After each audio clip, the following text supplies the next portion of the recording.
আসসালামু আলাইকুম।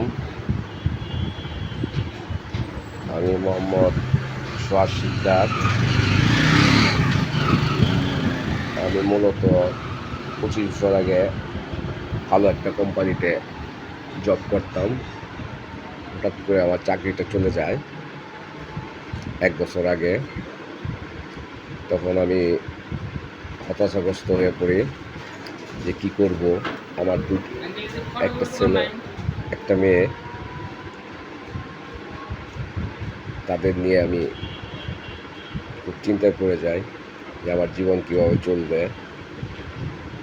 আল্লাহর রহমতে আমি চাকরি করে মোটামুটি ভালো টাকায় জমাইছিলাম, কিন্তু ওইটা দিয়ে আমার চলার জন্য যথেষ্ট না। আর তখন মনে হইতো আজকে থেকে আমার 1 টাকা ইনকামও হবে না, ইনকাম বন্ধ। এটার জন্য আমি খুব হতাশাগ্রস্ত হয়ে যাই। কি করব, কীভাবে চলবে সংসার, সেটা ভাবতে ভাবতে আমি খুব অসুস্থ এবং মানসিকভাবে দুর্বল হয়ে পড়ি। অবশেষে আল্লাহর রহমতে আমি একটা বিজনেস করার পরিকল্পনা করি। 1 বছর আগে আমি মির্জাপুরে আমার এলাকায় একটা কনফেকশনের দোকান দিই। গত সেপ্টেম্বরে 1 বছর অতিবাহিত করছি। প্রথম অবস্থায় আমার সেল এরকম ভালো ছিল না, আল্লাহর রহমতে এখন আমার সেল অনেকটাই ভালো। বলতে গেলে কি, চাকরি থেকে ভালো আছি। একটা জিনিস আমার জীবন থেকে শিক্ষা পাইছি, আপনি যদি সৎ থাকেন, পরিশ্রমী হন আর মানুষের সাথে ভালো ব্যবহার করেন, আল্লাহ আপনি কখনোই কোনো কাজে ঠেকে রাখবে না। পরিশ্রম করলে আর যদি আপনি সৎভাবে কিছু করতে চান, অবশ্যই আপনি জীবনে কিছু করতে পারবেন। এবং জীবনে কিছু করতে গেলে আপনার অবশ্যই পরিশ্রম করতে হবে। পরিশ্রম ছাড়া জীবনে কিছু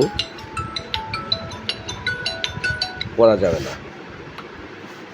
আর এটাও সত্য, পরিশ্রমও লাগবে, মেধাও লাগবে, তারপরে আপনার ময়মুরগি দোয়া লাগবে, ছোটোদের ভালোবাসা লাগবে।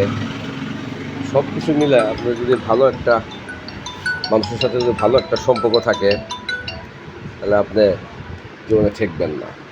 আর বিশেষ করে আপনার মা বাবার যদি দোয়া থাকে, আপনি যদি তারা বেঁচে থাকে, তারা যদি দোয়া করে থাকে বা মারা গেলেও দোয়া করে থাকে, আপনার জীবন কোনো না কোনোভাবে চলেই যাবে। এর জন্যে সবাই বলতে চাই, আপনারা কেউ হতাশাগ্রস্ত হবেন না, সৎভাবে পরিশ্রম করে যান, জীবনে কিছু না কিছু পাবেন। হ্যাঁ, এর জন্যে কেউ হতাশাগ্রস্ত হবেন না। যে কাজটাই করতে চান মনোযোগ দিয়ে করবেন, জীবনে সফলতা অবশ্যই আসবে। এবং কিছু যদি চাইতে চান, তাহলে চাবেন একজনের কাছে, মহান আল্লাহ তাআলার কাছে। সে কখনোই বান্দাকে নিরাশ করে না, তার যা দেওয়ার সময় মতো সে দিবেই। হয়তো বা একটু দেরি হবে, সময় লাগবে, আপনার যা পাবার তা পাবেন।